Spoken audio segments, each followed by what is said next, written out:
How's it going, guys? Hope you're having a nice day. I'm Milan from Fuzitech, and in this video, we'll be doing an unboxing of the Nokia 2.4.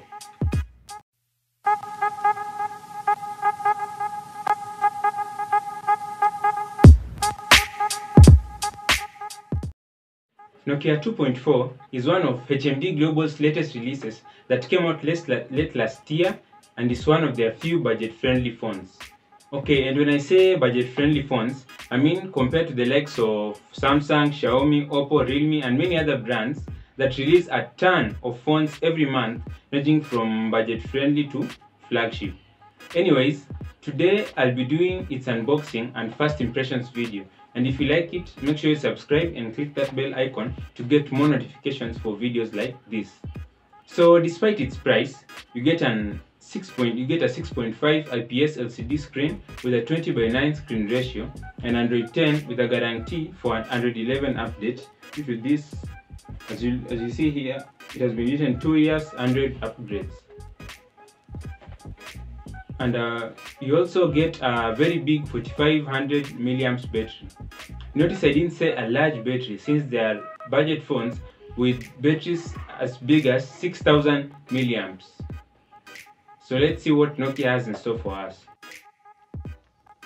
So when unboxing it, straight out of the usual Nokia box, you get the phone itself with some features written on the screen. Yes, you see the phone itself.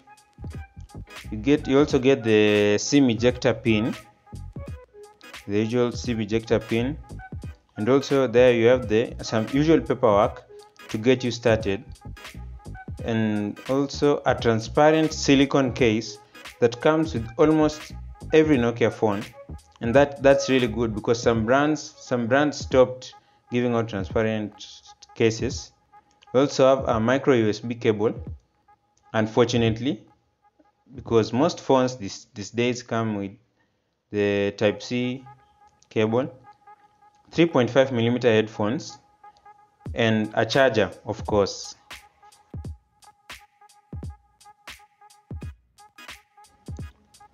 Design-wise, this phone looks really nice, and it being plastic makes it even better since you will have absolutely no fingerprints at the back. You get the Nokia branding embedded at the back with a fingerprint sensor and a dual lens camera with an LED flash that doubles up as the torch at the back. At the right side of the phone, you have the power button and volume rockers. At the bottom, you get the micro USB port, a mouthpiece, and speakers.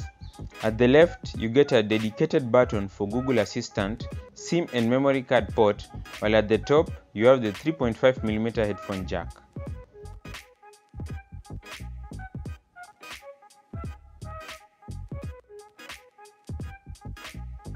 Moving on to the front, you get an IPS LCD screen display which is 6.5 inches and has an 80.6 screen to body ratio with a resolution of 720 by 1600 pixels, which is the standard for phones its price.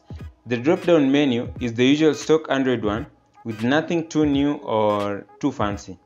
Now the dedicated Google Assistant button works real quick, though I don't see its point since you could just trigger it by doing several different actions which are easier, according to me.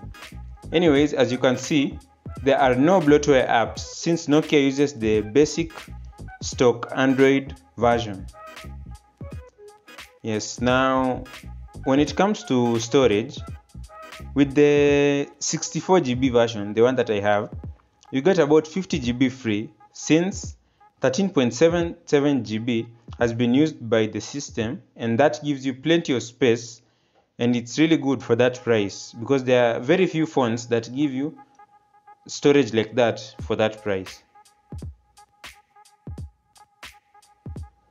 Now on to the camera app. I didn't do any camera tests, but by the looks of it, it seems really nice.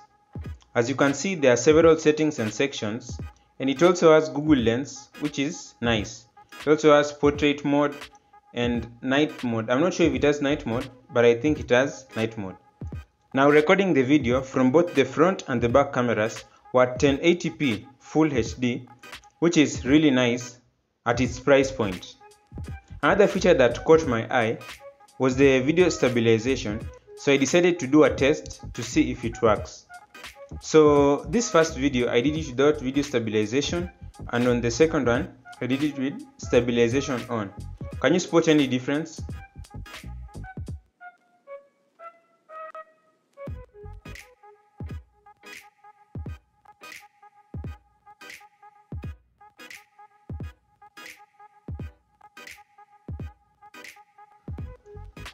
After opening the SIM card and memory card ports, I found 3 slots, 2 for SIM cards and 1 for memory card, which is nice as many phones these days only have 2 ports. So with this, you have an option of adding extra storage if the one given is not enough for you. And that's really good. In general, the phone is stylish with its design, looks good and feels good. Other features include Bluetooth 5.0, a 4500 mAh battery, and it comes with 2 variants, 2GB RAM and 32GB ROM, and 3GB RAM and 64GB ROM. So I'd advise you to go for the 64GB one because the difference in price it's not that big, and it's powered by an average MediaTek Helio P22 processor. You could find other phones at the same price point with, let's say, a better processor, and there are several phones from different brands that you could find at the same price point. In conclusion, Nokia 2.4 is a good phone, looking at its cameras, its nice battery life, and awesome design. If you are a Nokia fan or let's say a stock Android fan, you'll definitely like this, but you'll probably find better options performance-wise at the same price point or even slightly more expensive, but not that much. Let's say the difference will be not that much. Thanks for watching. I'm Milan and hope you have a nice day. Don't forget to subscribe and leave any questions at the comment section down below. Thank you. Peace.